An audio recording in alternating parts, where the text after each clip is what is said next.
Live షోకి తిరిగి స్వాగతం.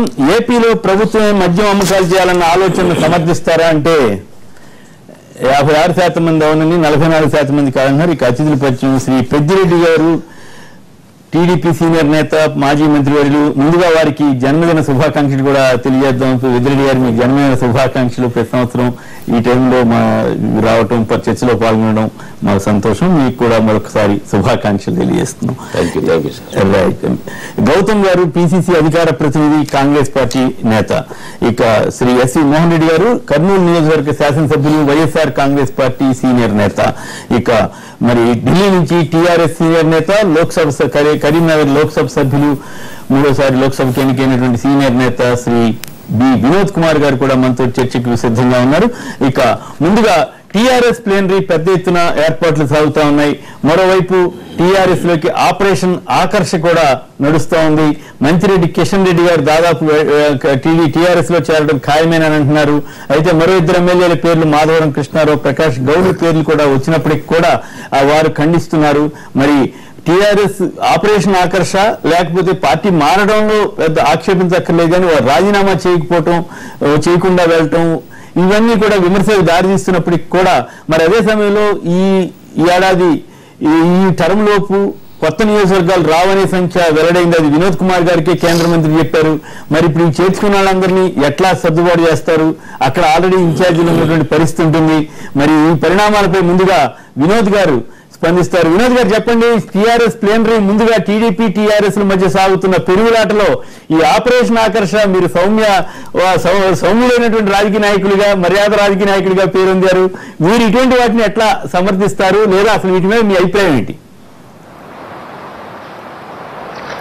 రాజకీయాల్లో పార్టీలు వినోద్ గారు మార్చడం అనేది మన ప్రజాస్వామ్య దేశంలో కూడా అది యాక్సెప్టెన్స్ కూడా వచ్చేసింది. కాబట్టి ఈరోజు గెలిచినటువంటి శాసనసభ్యులు మీరు అన్నట్టు తప్పనిసరిగా రాజ్యాంగ సభలు జరిగిన తర్వాత పార్టీ మారితే తప్పనిసరిగా వాళ్ళు సమయం కొంత ముందు వెనుక తప్పితే తప్పనిసరిగా వాళ్ళు రాజీనామా చేయాలి. మళ్ళీ గుర్తు ఏ పార్టీతోనైతే వాళ్ళు ఉండదలుచుకున్నారో, ఏ పార్టీనైతే వారు సభ్యత్వం తీసుకున్నారో మళ్ళీ ఆ పార్టీ తరఫున పోటీ చేసి గెలవాల్సిన అవసరం ఉంది ఈరోజు రాజ్యాంగ సభలు జరిగిన తర్వాత. కాబట్టి సమయం ముందా వెనక అనేది ఇప్పుడు జరుగుతున్నటువంటి చర్చ మీకు తెలుసు.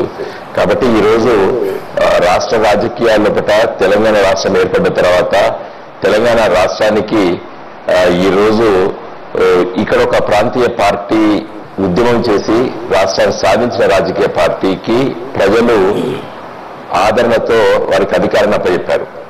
కాబట్టి ఈ అధికారానికి వచ్చినటువంటి తెలంగాణ రాష్ట్ర సమితి పని విధానం పట్ల కొంతమంది తెలుగుదేశం పార్టీ శాసనసభ్యులు కానివ్వండి, కాంగ్రెస్ పార్టీకి సంబంధించిన వాళ్ళు ఈ ప్రభుత్వం ముఖ్యంగా కేసీఆర్ గారి నాయకత్వాన నడుస్తున్నటువంటి ప్రభుత్వం పట్ల ఆకర్షితులు కావడం వల్ల మనం తప్పుపట్టాల్సిన అవసరం లేదు. డెఫినెట్ గా వాళ్ళు ఈ ముఖ్యమంత్రి గారి నాయకత్వాన ఈ ప్రభుత్వం నడుస్తున్నందు మంచి పనులు చేసిన సందర్భంలో వారు రావడాన్ని తప్పనిసరిగా టీఆర్ఎస్ శ్రేణులు హర్షిస్తున్నారు. కాబట్టి ఎవరు కూడా దాని పట్ల తప్పుగా భావించడం లేదు. కాకపోతే మీరన్నట్టు ఎన్నికలు, రాజకీయాలు ఈ వీటిల్లో రాజ్యాంగ సవరణ మనం గౌరవించవలసిందే. తప్పనిసరిగా ఏ శాసనసభ్యుడు ఏ పార్టీ గుర్తుపై గెలిచాడో మళ్ళీ పార్టీ మార్చదలుచుకుంటే తప్పనిసరిగా రాజీనామా చేసి మళ్ళీ కొత్త పార్టీలో ఏ పార్టీలో అయితే సభ్యత్వం తీసుకున్నాడో ఆ పార్టీ తరఫున పోటీ చేసి గెలవలసినటువంటి అవసరం ఉంటుంది. అయితే వినోద్ గారు మీరు చక్కగా జాగ్రత్తగా మాట్లాడారు కూడా. అయితే ఇక్కడ ఒకప్పుడు మా రాజీనామాలు ఆమోదించండి అంటూ ధర్నా చేసినటువంటి టీఆర్ఎస్ పార్టీ ఈ రోజున ఆ పార్టీలో చేరిన వాళ్ళతో రాజీనామా చేయించాలి అని చెప్పి ఇతర పార్టీలు ధర్నా చేసే పరిస్థితి రావటం, టీఆర్ఎస్ ప్లేనరీలో ఇటువంటి అంశాల మీద మరి ఎలాంటి ప్రస్తావన వస్తుందో తెలియదు. కానీ టీఆర్ఎస్ ప్లేనరీ కూడా అనేక తీర్మానాలు ఇవన్నీ చేస్తున్నారు. సరే, ప్రభుత్వ కార్యక్రమాలు ఇవన్నీ వస్తాయనుకోండి. బట్ ఈ రకమైనటువంటి పరిణామం అది టీఆర్ఎస్ లో మరి మెటమార్ఫిస్ అంటారా, లేకపోతే ఈ పరిణామాన్ని మీరు ఎట్లా సమర్థించుకుంటారు? ఒకప్పుడు రాజీనామాలు ఆమోదించాలని ధర్నా చేసిన వాళ్ళు ఇప్పుడు ఎదురు వాళ్ళు ధర్నా చేసే పరిస్థితి ఎట్లా వెళ్తున్నారు? ఎదురు వారు ధర్నా చేసేంత వరకు టీఆర్ఎస్ పార్టీ దాన్ని సమర్థించదు. డెఫినెట్ గా ఎవరైతే సభ్యత్వం పార్టీలో తీసుకుంటున్నారో వారికి నేరుగా చెప్పడం జరిగింది. తప్పనిసరిగా మీరు మళ్ళీ టీఆర్ఎస్ పార్టీ పైన గుర్తింపు పొందినటువంటి రాజకీయ పార్టీ గుర్తుపై పోటీ చేయాలని చెప్పాము. ఇంతవరకు ఆ విధంగా జరిగింది. జూపల్లి కృష్ణారావు గారు కాంగ్రెస్ పార్టీ తరఫున గెలిచి టీఆర్ఎస్ పార్టీలో చేరిన తర్వాత వారు రాజీనామా చేసి మళ్ళీ గెలిచారు. డాక్టర్ రాజయ్య గారు కాంగ్రెస్ పార్టీ తరఫున శాసనసభ్యులు గెలిచి రాజీనామా చేసి మళ్ళీ గెలిచారు. కాబట్టి ఇప్పుడు టీఆర్ఎస్ పార్టీలో వచ్చేటువంటి శాసనసభ్యులు తప్పనిసరిగా రాజీనామా చేస్తారు, మళ్ళీ గెలుస్తారు. దాంట్లో ఎలాంటి వ్యవస్థలు లేవు. తప్పనిసరిగా దాన్ని గౌరవిస్తుంది టీఆర్ఎస్ పార్టీకి దానికి కట్టుబడి ఉన్నది. Right, okay. మోహన్ రెడ్డి గారు, ఇక్కడ మీ వైఎస్ఆర్ కాంగ్రెస్ పార్టీ ముందుగా మీకు కూడా 2 రోజులు ఆలస్యమైన మీకు కూడా జన్మదిన శుభాకాంక్షలు. ఆ రోజు మాకు తెలియక మేము చెప్పలేకపోయాం, అనుకోవద్దు. మీకు కూడా జన్మదిన శుభాకాంక్షలు. ఇక ఈ అంశం మీద మీరు ఎట్లా స్పందిస్తారు? మీ పార్టీ ఎమ్మెల్యేలు కూడా 2 చేరిపోయారు, దాంట్లో టీఆర్ఎస్ లో చేరిపోయారు. ఈరోజు ఏ పార్టీ నుంచి అయినా సరే, ఇందాక వినోద్ గారు చెప్పినట్లు, ఒక పార్టీ నుంచి గెలిచిన తర్వాత ఆ పార్టీని వదిలిపెట్టిపోయేటప్పుడు రాజీనామా చేసిపోవడం అనేది నైతిక బాధ్యత. అలాంటిది లేకుండా పార్టీని వదిలిపెట్టి పోతూ ఆ పార్టీ పదవి పెట్టుకొని అట్లనే కంటిన్యూ కావడం అనేది ఇది. ఈరోజు తెలుగుదేశం నుంచి పోతున్నారా, వైఎస్ఆర్ నుంచి పోతున్నారా అనేది చూస్తే ఎక్కడ అధికార పార్టీ ఉందో అక్కడికి పోవడం అనేది సహజంగా పోతున్నారు. దాంట్లో ఏం చెప్తున్నారంటే, మేము మా నియోజకవర్గ అభివృద్ధి కోసం పోతున్నాము, మేము మా నియోజకవర్గం ఎక్కువ నిధులు తెచ్చుకోవడానికి పోతున్నాము. ఇవేంటి ఒక రొటీన్ డైలాగ్ అయిపోయింది. ఎవరు మారినా సేమ్ డైలాగ్ అవుతుంది, డైలాగ్లో మార్పు రావడం లేదు. అది ఇక్కడ జరుగుతుంది. ఇక్కడ తెలుగుదేశం నుంచి వలసలు పోతున్నారని తెలుగుదేశం వాళ్ళు ఆక్షేపిస్తున్నారు. అదే ఆంధ్రాకి వచ్చేసరికి ఎస్పీ రెడ్డి గారు ప్రమాణ స్వీకారం చేయకముందే పార్టీలోకి తీసుకొని కండువా వేసినటువంటి సందర్భం ఆంధ్రప్రదేశ్లో కూడా ఉంది. ఇది అన్ని పార్టీలు నైతికత వదిలిపెట్టి కొత్తపల్లి గీత గారిని తీసుకున్నారు ఇప్పుడు అఫీషియల్గా ఆయన ఎస్పీ రెడ్డి గారికి ఓటేసి ఇంకో ఆరకముందే పార్టీ మారిపోయినారు. అటువంటి పరిస్థితి అందరూ చంద్రబాబు నాయుడు గారు స్వయంగా కండవేసి ఢిల్లీలో చేయించుకున్నారు. అంటే దీంట్లో ఒక పార్టీ తప్పు చేసింది, ఒక పార్టీ ఒప్పు చేస్తున్నది. కానీ చేరే వాళ్ళు వాళ్ళ అవసరాలకు వాళ్ళు చేరుతున్నారు. చేర్పించుకునే పార్టీలు అవతల ఉన్నటువంటి అపోజిషన్ పార్టీని పూర్తి స్థాయిలో వీక్ చేయాలి, అసలు ప్రతిపక్షమే ఉండకూడదు అనేటువంటి స్థాయిలో కనపడతా ఉందా? ఆంధ్రప్రదేశ్ లో ఇప్పుడు ఉన్నటువంటి వైఎస్ఆర్సీపీలో ఎమ్మెల్యేలు ఓడిపోయేటువంటి పరిస్థితి చాలు 30 మంది వచ్చేటట్టున్నారని టీడీపీ వాళ్ళు చెప్పారు. అది ప్రచారం చేస్తుంటారు. మొదటి నుంచి ప్రచార ఆర్భాటం అనేది తెలుగుదేశం మొదటి నుంచి ఉంది. ఒక పందిని చూపించి నంది నంది నంది అని అన్ని పత్రికల ద్వారా ప్రచారం చేపించి అట్లా ప్రచారం చేసేటువంటి అలవాటు చంద్రబాబు నాయుడు గారికి, తెలుగుదేశం పార్టీకి.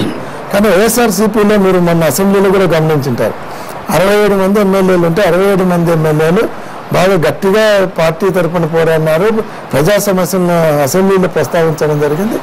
ఇప్పటి కూడా మొన్న జగన్మోహన్ రెడ్డి గారి బస్సు యాత్రలో కూడా 53 మంది ఎమ్మెల్యేలు పాల్గొన్నారు. మిగతా వాళ్ళు ఒకరోజు వచ్చిన ఒకరోజు పోయినారు. వల్ల కొంతమంది ఇప్పటికైతే పోయేటువంటి పరిస్థితి లేదు, పోరు కూడా అవసరం లేదు. వాళ్ళకి ఇబ్బంది వస్తుంది కాబట్టి టీడీపీ వాళ్ళు అక్కడ వెయిట్ చేస్తున్నారు. ఆ పరిస్థితిలో ఇక్కడ పోయే పరిస్థితి లేదు. ఫస్ట్ ఇంకోటి అంటే మేము మామూలు అసెంబ్లీ లాబీలలో ఇప్పుడు ఉంటుండేది. తెలుగుదేశం పార్టీలో ఎమ్మెల్యేలో చాలా మంది అసంతృప్తిగా ఉన్నట్టు అక్కడ అసెంబ్లీ లాబీలలో పార్టీ మీద అసంతృప్తి ఉండేది. కానీ బయటికి రావడానికి అధికార పార్టీ మీద రావాలంటే ఎందుకు వస్తారు? ఏదన్నా వాళ్ళు బయటకు వస్తారని చెప్పడం లేదు, వాళ్ళకే గతి లేదు, విలువ చేసేది ఉండాలని ముఖ్యంగా. రైట్. సుబ్బరాజు గారు హైదరాబాద్ నుంచి లైన్ లో ఉన్నారు. సుబ్బరాజు గారు నమస్కారం, మాట్లాడండి. మంత్రి కిషన్ రెడ్డి గారు ఇబ్రహీంపట్నం ఎమ్మెల్యే టీడీపీ నుంచి టీఆర్ఎస్ లోకి మారటం దాదాపు ఖాయమైందంటున్నారు. ఆ నేపథ్యంలో ఈ పార్టీల మార్పిడి మీద మీరేమంటారు? Good morning sir. నమస్కారం, మాట్లాడండి. అక్కడ ఉన్న పెద్దలందరికీ గుడ్ మార్నింగ్. ముందుగా పెద్దిరెడ్డి గారికి జన్మదిన శుభాకాంక్షలు. ఇక్కడ 2 విషయాలు సార్. ఏ ఎమ్మెల్యే ఏ పార్టీనైనా మీడియా ఆధారపడడానికి వెళ్ళచ్చు సార్.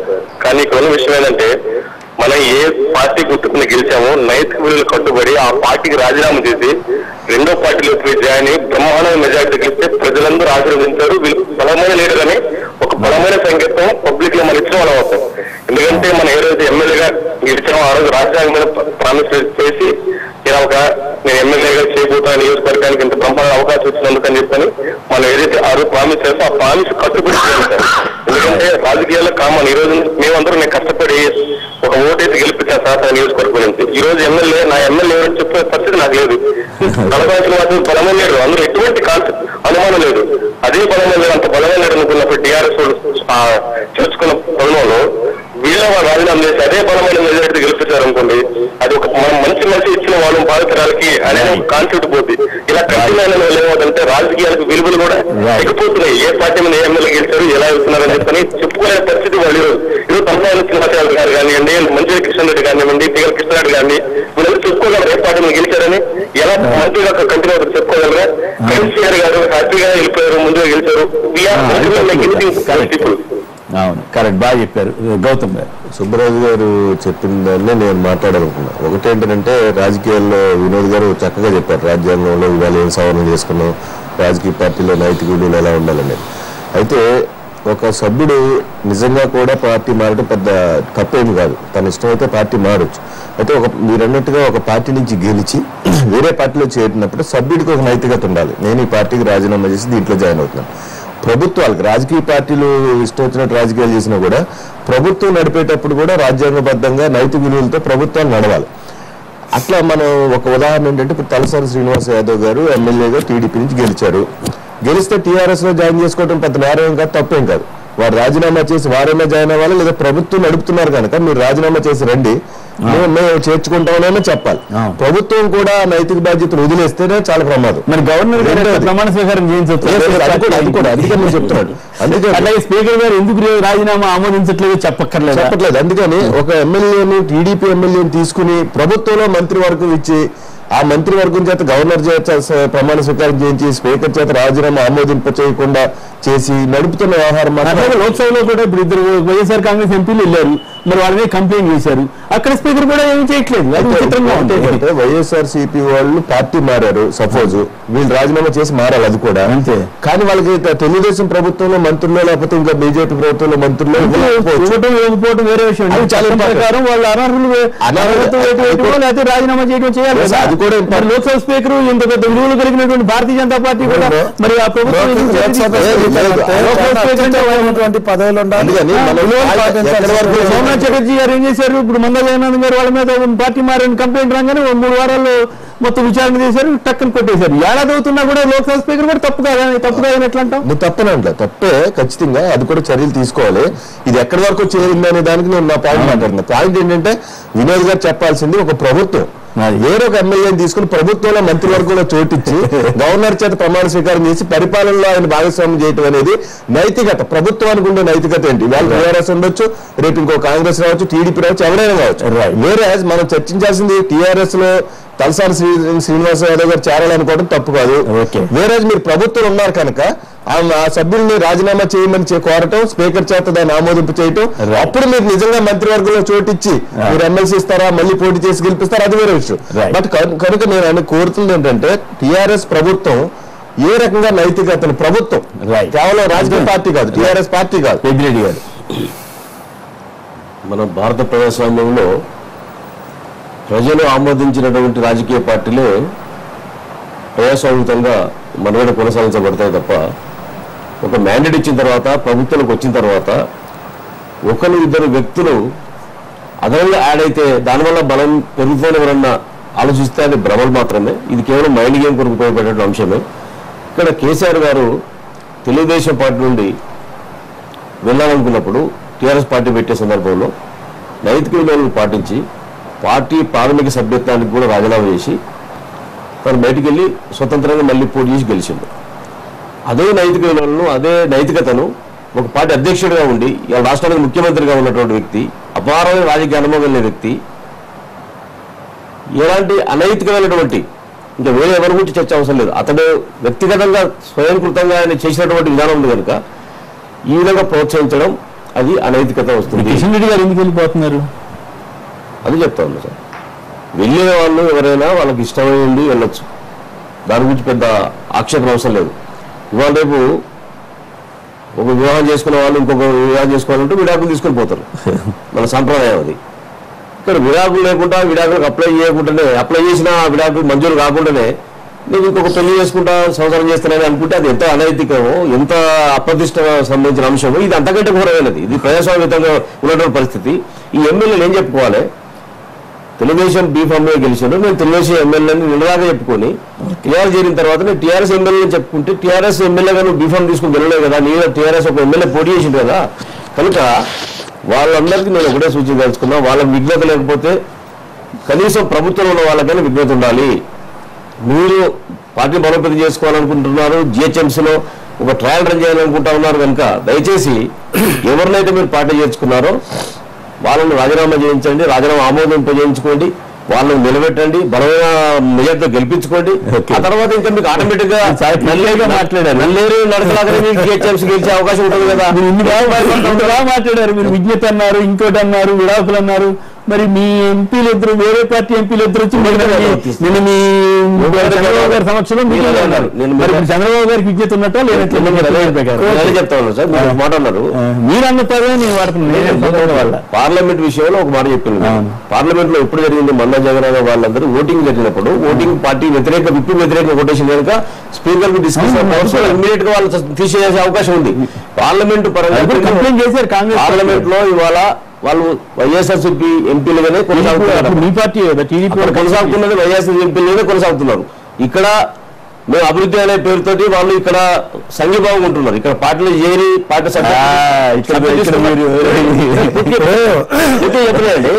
సభ్యత్వం తీసుకుని వెళ్ళేది. అయినప్పటికీ కూడా దాన్ని సమర్థించని అంటున్నారు.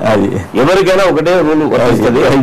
అక్కడైనా ఇక్కడైనా దేశంలో ఎక్కడైనా ఎవరైనా ఏ పార్టీని ఒక పక్క మీరు ఇక్కడ ఇబ్బంది ఎదుర్కొంటే అక్కడ ఎట్లా ఇద్దరు ఎంపీని ఎట్లా ఎంకరేజ్ చేస్తున్నారు? మీరు ఎంకరేజ్ కాదండి, ఎట్లా అసలు మీ పార్టీ వాళ్ళకి స్పష్టంగా మీ పార్టీ మీటింగ్ ఇంకెవరైనా వాళ్ళకి చాలా స్పష్టంగా చెప్పడం జరిగింది. మేము వారికి సభ్యత్వం ఇవ్వలేదు, మా మహాలక్ష్మి కూర్చోలేదు.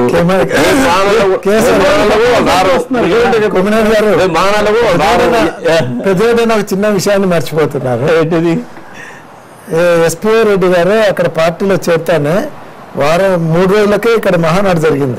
అవును, మహానాడులో స్టేజ్ మీద కూర్చున్నాడు ఎస్పీ రెడ్డి గారు. మహానాడులో స్టేజ్ మీద కూర్చున్నాడు ఎస్పీ రెడ్డి గారు. అందులో కండువా వేసుకున్నటువంటి ఫోటోలు పేపర్లు వచ్చాయి. స్టేజ్ మీద మహానాడులో స్టేజ్ మీద కూర్చోవడం, ఎదురుగానే కండువా వేసుకొని కూర్చోవడం వైఎస్ఆర్ కాంగ్రెస్ పార్టీ కొనసాగుతున్నారు. మీనింగ్లెస్. ఏమైతుందంటే ప్రభుత్వం కావచ్చు, తెలుగుదేశం ప్రభుత్వం కావచ్చు, ఒకటి గమనించాల్సి అవసరం ఉంది. మనం ప్రజాస్వామ్యంలో ఉన్నాం. ప్రతిపక్షమే లేకుండా చేయాలనేటువంటి ఆలోచన, ప్రతిపక్షాన్ని పూర్తిగా వీక్ చేయాలనేటువంటి ఆలోచన ఒక ఎమ్మెల్యేలను లాగుతున్నా అది జరిగేటువంటి పరిస్థితి. అంటే గతంలో రాజశేఖర్ గారు కూడా అదే చేశారు. ఎవరు చేసినా ఎమ్మెల్యేలను లాగుతూనే జరిగేది కాదు. ఎంతసేపు ఉన్నా వాళ్ళ పార్టీ బలపడాలంటే ప్రజలలో ఇమేజ్ తెచ్చుకోవాలి తప్ప ఎమ్మెల్యేల తర్వాత. రెండోది ఒకటి గమనించాల్సింది ఏంటంటే ఎప్పుడైనా సరే బలమైనటువంటి ప్రతిపక్షం ఉన్నప్పుడు ప్రభుత్వం కరెక్ట్ గా పనిచేస్తుంది, ప్రజలలో ఇమేజ్ వస్తారు.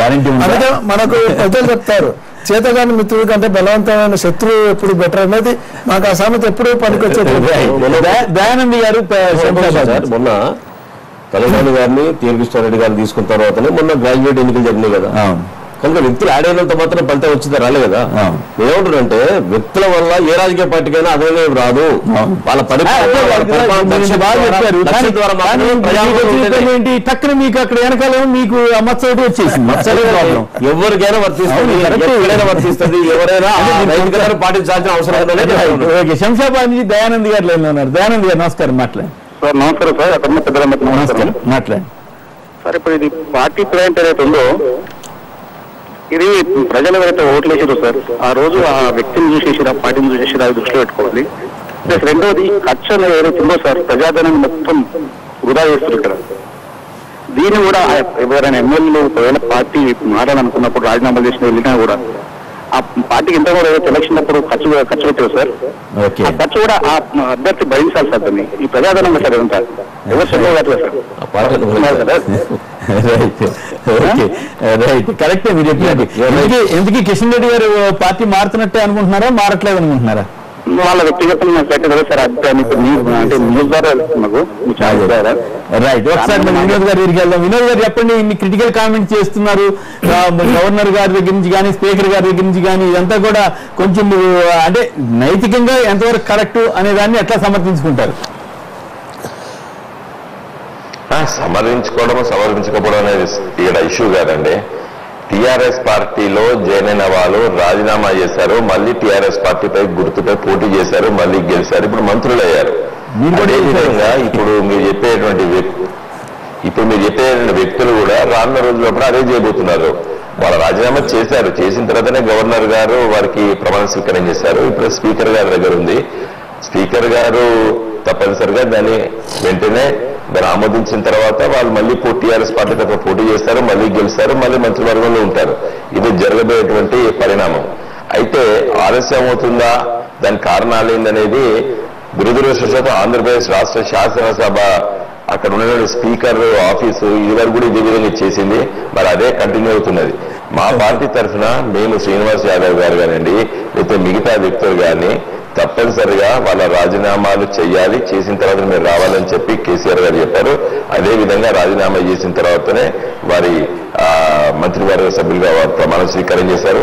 మిగతా శాసనసభ్యులకు కూడా అదే చెప్తున్నారు. టీఆర్ఎస్ పార్టీ స్పష్టంగా చెప్తుంది, రాజీనామా చేసిన తర్వాత టీఆర్ఎస్ గుర్తుపై పోటీ చేయాలి, మళ్ళీ ఈ విషయంలో ఇంతకాలం ఆలస్యం అవడం వల్ల ఒకప్పుడు మీరే కిరణ్ కుమార్ రెడ్డి గారు స్పీకర్ గా ఉన్నప్పుడు మీ పార్టీ ఎమ్మెల్యేలు హరీష్ రావు గారు వీళ్ళంతా వెళ్ళి ధర్నా చేసినటువంటి అనుభవం ఉంది. మా రాజీనామాలు ఆమోదించరాని, లేదా గాంధీ విగ్రహం దగ్గర ధర్నా చేసిన అనుభవం ఉంది. ఇప్పుడు మీరు అన్నారు దురదృష్టవశాత్తు ఇట్లా జరుగుతోందని. కానీ ఇదంతా మీకు టీఆర్ఎస్ ఖాతాలోకి వెళ్ళదా ఈ అప్రతిష్ట అంతా? అట్లాగే అక్కడ టీడీపీ ఖాతాలోకి వెళ్ళదా? ఇప్పుడు కంపారిజన్ చేస్తారు. అప్పుడు రాజశేఖర రెడ్డి ముఖ్యమంత్రి గారు ఉన్నప్పుడు టీఆర్ఎస్ పార్టీ శాసనసభ్యులు వాళ్ళ పార్టీలో జాయిన్ చేసుకుని 4 సంవత్సరాల 8 నెలలకి, అంటే ఇంకా రేపు మాపో ఎన్నికలకు శాసనసభ కాలం అయిపోతున్న సందర్భంలో ఆనాటి స్పీకర్ తీర్పు ఇచ్చారు సురేష్ రెడ్డి గారు. అంత ఆలస్యం కావద్దనేదే నా అభిప్రాయం. వెంటనే దీనిపైన చర్య స్పీకర్ తీసుకోవాలి, ఇక్కడ తీసుకోవాలి. మీరు అన్నట్టు ఆ టీడీపీ ఎంపీలు కూడా వైఎస్ఆర్ కాంగ్రెస్ పార్టీ గెలిచి ఒకరోజు 24 గంటలు కాకముందే టీడీపీలో జాయిన్ చేసుకున్నారు చంద్రబాబు నాయుడు గారు. ఎవరైనా రాజ్యాంగ సవరణ జరిగింది ఈ దేశంలో ఒక పార్టీపై గెలిచి ఇంకొక పార్టీలో పోవడాన్ని మన రాజ్యాంగం తప్పుగా చెప్తుంది. కాబట్టి రాజ్యాంగ సూత్రాలు అందరం కూడా పాటించవలసిందే, ప్రతి రాజకీయ పార్టీ అమలు పరచవలసిందే. ఈ రోజు టీఆర్ఎస్ పార్టీ చాలా గౌరవిస్తుంది. తప్పనిసరిగా శాసనసభ్యులు ఎవరైతే టీఆర్ఎస్ పార్టీలకు వస్తున్నారో వాళ్ళు రాజీనామా చేయాలి, మళ్ళీ టీఆర్ఎస్ పార్టీ గుర్తుపై పోటీ చేయాలి, మళ్ళీ గెలవాలి. మంత్రి పదవి ఇవ్వటం అనేది క్వశ్చన్ చేయాల్సిన విషయం. అంటే రాజీనామా చేసిన తర్వాత ఇచ్చానని రాజకీయ పార్టీకి చేశారు, ఎమ్మెల్యే పదవికి రాజీనామా చేశారు. రాజీనామాను ఆమోదించిన తర్వాత కదా మీరు ప్రభుత్వంలో చూడటం వల్ల ఎమ్మెల్యేగా ఆయన కంటిన్యూ అవుతున్నట్టు లెక్క. అంటే రాజ్యాంగంలో టెక్నికల్ గా ఆ ఇబ్బంది లేదుగా? ఉంది, లేదు. ఎవరికైనా ఆమోదించకుండా స్పీకర్ ఆమోదించినంతసేపు హౌస్ లో అతను టీడీపీ ఎమ్మెల్యే.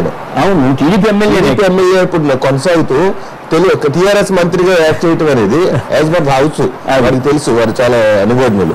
సో నేను ఆ నైతికతను క్వశ్చన్ చేస్తాను. మీరు టీఆర్ఎస్ లో తలసాని శ్రీనివాస్ యాదవ్ గారిని జాయిన్ చేసుకోవటం వాళ్ళు తప్పు కాదు. నాగం జనార్దన్ రెడ్డి గారు బీజేపీ సీనియర్ నేత, మాజీ మంత్రివర్యులు వారి లైన్ లో ఉన్నారు. వారు కూడా ఒకప్పుడు రాజీనామా ఆమోదం కోసం ధర్నా చేశారు. జనార్దన్ రెడ్డి గారు నమస్కారం అండి, మాట్లాడండి. నమస్కారం కేసీఆర్ గారు, అక్కడ ఉన్న మిత్రులకు, ముఖ్యంగా మా మిత్రుడు వినోద్ గారికి. మీకు చాలా విజ్ఞత ఉంది. అంటే మిమ్మల్ని ఎప్పుడు మేము శంకించము. మీకు ఒక వ్యక్తిత్వం ఉన్న అంటే ఒక నాయకులు. ముఖ్యమంత్రి గారికి చెప్పండి, ఏదైనా ఒకటి ఎగ్జాంపులరీగా ఉండాలి. ఒక ముఖ్యమంత్రి అన్నప్పుడు ఆయన బాధ్యతలు ఆయన గుర్తడిగి ఉండాలి. ఆయన ముఖ్యమంత్రి కాదు, ఆయన పార్టీ ప్రెసిడెంట్ కూడా. పెద్ద పెద్ద సమావేశాలు ఏర్పాటు చేసి పార్టీలో కండువాలు కట్టి ఆహ్వానించుకుంటా అది ఏమి నైతికత అని అడుగుతా ఉన్నాను. ఒక పార్టీ అధ్యక్షులుగా పార్టీ ఆయన్ని స్టార్ట్ చేసింది. ఆ రోజు ఎలక్షన్ కమిషన్ కు మనము ఒక అఫిడవిట్ ఇచ్చినాం. ఏమని? నేను రాజ్యాంగాన్ని కట్టుబడి ఈ పార్టీని నడుపుతానని. మళ్ళా రాజ్యాంగాన్ని గౌరవించని ముఖ్యమంత్రికి ఆయనకు ముఖ్యమంత్రిగా కొనసాగే నైతిక హక్కు కూడా ఇప్పుడు కోల్పోతున్నారు. ఈరోజు ఎందుకోసమంటే ఇది చాలా ఇది రాజ్యాంగాన్ని కించపరిచినట్టే కాకుండా అవమానపరిచినట్టే కాకుండా చాలా అసహ్యం వేస్తుంది. ఇది రాజకీయాలు ఇంత కలుషితమైపోయినాక ఒక్కొక్కసారి రాజకీయాన్ని ఎన్నుకుంటున్నామనే అంటే ఆవేదన కూడా అంటే కలుగుతా ఉంది. ఇది చాలా మంచిది కాదు వినోద్ గారు. దయచేసి మీ ముఖ్యమంత్రి గారికి రేపు ఈ ప్లీనరీ లోపలన్నా మీరు ఒక నిర్ణయం తీసుకొని అదేంటి ఇప్పుడు రేపు కోర్టు క్యూఆర్లు పెడుతుంది. ఎట్లా నేను 100% కోర్టు అంటే కోర్టు క్యూఆర్లు పెట్టి టీడీపీ సభ్యులను వాళ్ళని టీఆర్ఎస్ సభ్యులుగా పరిగణ లోపలికి ఎట్లా తీసుకుంటాడండి చైర్మన్ కౌన్సిల్లో? టీడీపీ వాళ్ళే కాదు కదా, టీఆర్ఎస్ అది టీఆర్ఎస్ కౌన్సిల్ టీఆర్ఎస్ కాంగ్రెస్ అని చెప్పేసి అసలు జాగ్రత్త తీసుకుంటాడు విలీనం అనేది. అందుకు ప్రొసీజర్ ఉంది, ఎలక్షన్ కమిషన్ ప్రొసీజర్ ఉంటుంది. పైగా కౌన్సిల్లో వాళ్ళు మాత్రం పార్టీ విలీనం ఎట్లా చేయాలి? అది చాలా వినోద్ గారు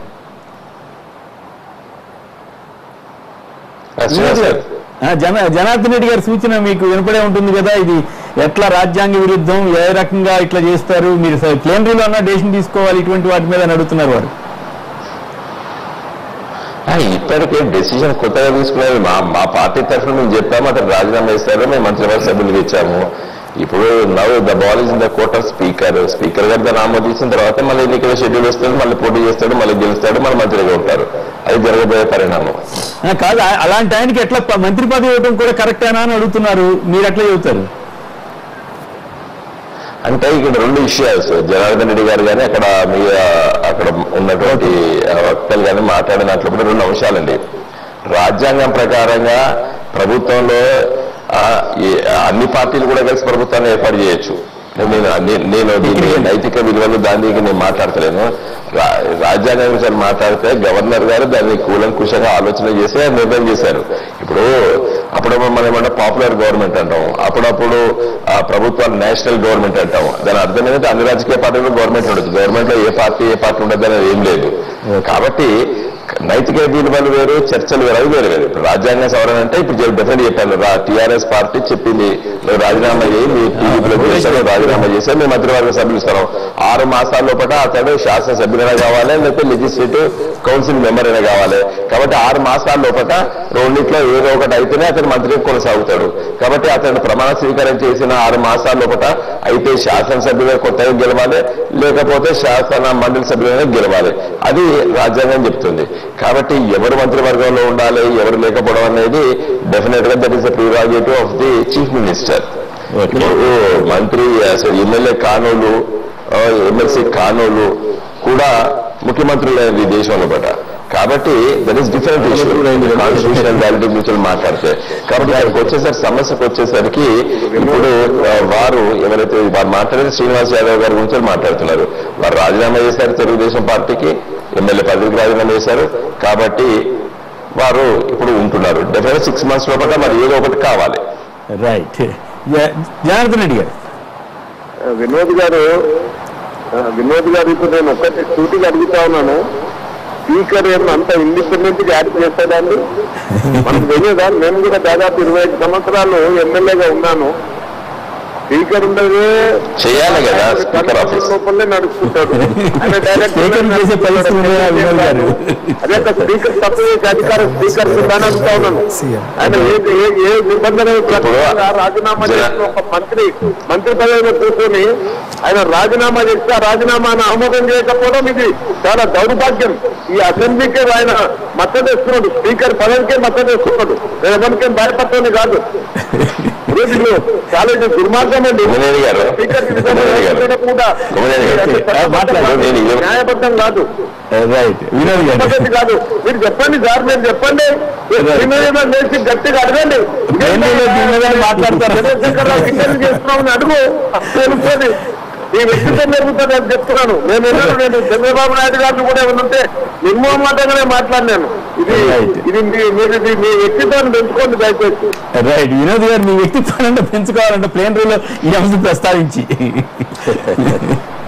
వినోద్ గారు, కుమ్మినేని గారు ఇదివరకు ఇంతకుముందు కూడా చెప్పాను కదా, రాజశేఖర రెడ్డి గారు ముఖ్యమంత్రి ఉన్నప్పుడు టీఆర్ఎస్ పార్టీ ఎమ్మెల్యేలు దాదాపు 4 సంవత్సరాల పైచలకు వాయిదాలు వేసుకుంటూ వెళ్ళారు నాటి స్పీకర్ సురేష్ రెడ్డి గారు. Yes, there is lacuna in the law. నేను అందుకోసం నేను ఒకటి చెప్తాను, ఎందుకంటే డెమోక్రసీ చర్చ చాలా ఇంపార్టెంట్ కాబట్టి. మా పార్టీ తరఫున నరేంద్ర గారు పార్లమెంట్ సభ్యులుగా పార్టీ వ్యతిరేక కార్యకలాపాలు చేసేటప్పుడు నేను ఆ రోజు విప్పుగా ఆ రోజు ఉన్నటువంటి 5 పార్లమెంట్ సభ్యులకు మా పార్టీ తరఫున నేను సోమనాథ్ చటర్జీ గారి దగ్గర పిటిషన్ ఫైల్ చేశాను. ఆ రోజు ఫైల్ చేసినప్పుడు సోమనాథ్ చటర్జీ గారు నరేంద్ర గారికి ఫేవర్గానే ఆర్డర్ ఇచ్చారు. అప్పుడు నేను దాన్ని లోతుగా పరిశీలిస్తే లొసుగులు చట్టంలో ఉన్నాయి. ఇప్పటి కూడా చెప్తున్నాను, స్పీకర్ గారు ఒక టైం ఫ్రేమ్ చెప్పలేదు. ఈ రాజ్యాంగ సభలో జరిగిన దాంట్లో ఇన్ని మాసాల లోపల ఇన్ని రోజుల లోపల డిస్కస్ చేయాలి అని చెప్పాను. రెండో విషయం చెప్పాను, ఎందుకంటే మన టీవీ ఛానల్ డిస్కషన్ లో ఉండాలి కాబట్టి. ఇంకొక విషయం చెప్పాను, ఆ రోజు నరేంద్ర గారి కేసు లోపల స్పీకర్ గారు సోమనాథ్ చటర్జీ గారు ఏం చెప్పారంటే, అతడికి మీ పార్టీ నిర్ణయం తెలియకపోయింది, ఆ సమయం లేదు అంటే నేను చెప్పాను. అంటే మన పార్టీ అభిప్రాయం ఇది, మీరు ఈ విధంగా ఓటు వేయాలి, న్యూక్లియర్ డీల్ కు వ్యతిరేకంగా ఓటు వేయాలని చెప్పి కేసీఆర్ గారు నిర్ణయం చేస్తే ఆ రోజు మేము వేశాము. కానీ నరేంద్ర గారు కాంగ్రెస్ పార్టీకి ఫేవర్ చేశారు. అప్పుడు మేము పిటిషన్ ఫైల్ చేశాం. సోమనాథ్ చటర్జీ గారు ఏం చెప్పారంటే, మీరు చెప్పినట్టు ఏం రుజువు అన్నారు, పోస్ట్ లో పంపించాము, రిజిస్టర్ పోస్ట్ లో పంపించాము అని చెప్పాము. అంటే నేను రుసుకుని చెప్తున్నాను. అందుకోసం అయితే ఒక దారి ఉన్నదనుకోండి, ఒకటి ఎక్కడైతే ఉంటే దానిలో వెళ్తారు. ఈరోజు ఈ స్పీకర్ కానీ అంతకుముందు స్పీకర్ కానీ మరి దాన్ని ఆలస్యం చేయడం గల కారణాల లోపల చెప్తున్నాను. నేను రాజ్యాంగ సవరణ లోపల స్పష్టమైన నేను petition still it is pending speaker office లో. నేను ఏం చెప్పానంటే, ఆర్డర్ 5 రూల్ 20 సిపిసిలో ఉందండి. జనార్దన్ రెడ్డి గారు కానీ మిగతా సీనియర్ మంత్రివర్గ సభ్యులకు అందరికీ తెలుసు. అంటే ఎవరైతే సమ్ములు తీసుకోరో వాళ్ళు ఏం పేపర్ నోటిఫికేషన్, మీరు చూస్తారు న్యూస్ పేపర్స్ లో నోటిఫికేషన్స్ వస్తుంటాయి, ఇందు మూలంగా తెలియజేయమనగా మీకు నోటీస్ పంపినా మీరు తెలియజేయలేదు, ఇంత పేపర్లు వస్తాయి. అట్లా మీరు ఈ ఎమ్మెల్యేలు ఎంపీలు కూడా పార్టీని ధిక్కరిస్తే ప్రొవిజన్ పెట్టండి. చాలా ఇంపార్టెంట్ అది. అట్లా పెడితే పార్టీని ధిక్కరించలేరు, నోటీసు ముట్టినట్టుగా భావించాలి స్పీకర్ అని చెప్పి నేను చెప్పాను. కాబట్టి ఈ రోజు చిన్న చిన్న లొసుగులు ఉన్నాయి కాబట్టి ఇలాంటి అవకాశాలు వస్తాయి. కాబట్టి ఈ రాజ్యాంగ సవరణ జరిగిన దాంట్లో కూడా ఇంకా సీరియస్ గా ఉండాలి. నైతిక విలువలకు దీనికి సంబంధం లేదు. నేను చెప్తున్నాను, తప్పులు చేయకుండా కూడా చట్టాలు ఉండడం మంచిదనే నా అభిప్రాయం. పార్టీలు మార్చి డైరెక్ట్ గా పోయి మీటింగ్లోనే కూర్చుంటుంటే దానికి కూడా మీరు ఇట్లా అనుకుంటా. తలసాని శ్రీనివాస్ యాదవ్ ఎట్లా కంటిన్యూ అవుతాడా మంత్రిగా? మంత్రిగానే ఉండాలి, లేకపోతే టీడీపీ అంశం పక్క పెట్టండి. దానికి ఇది ఆయన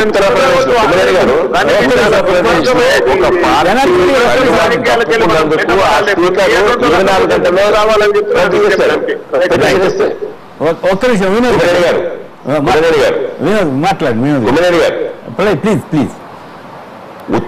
ఉత్తరప్రదేశ్ శాసనసభలో బహుజన్ సమాజ్ పార్టీ కండవ కప్పుకున్నందుకు సమాజ్వాదీ పార్టీ ఎమ్మెల్యే ఆమె ముఖ్యమంత్రి ఉన్నప్పుడు 24 గంటల లోపల స్పీకర్ గారు తన ఆ వ్యక్తి శాసనసభ సభ్యత్వం రద్దు చేశారు. 24 గంటలు బట్టే.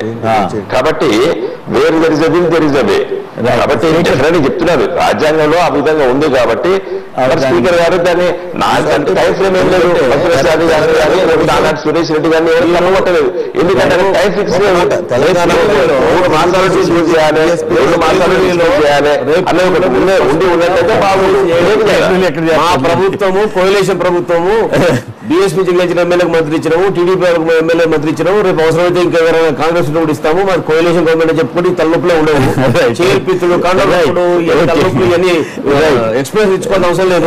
అక్కడ స్పీకర్ అంత కఠిన నిర్ణయం తీసుకున్నట్టే మీ స్పీకర్ మీరు అభిశంసిస్తున్నట్టే కదా, స్పీకర్ ఏం చేసుకోలేకపోతుందని చెప్పి. రైట్. ఏపీలో ప్రభుత్వం మద్యం అమ్మకాలు చేయాలన్న ఆలోచన సమర్థిస్తారా అంటే 54% మంది అవునని 46% మంది కాదంటున్నారు. ఇప్పుడు చిన్న విరామం తర్వాత లైవ్ షో కొనసాగుతుంది.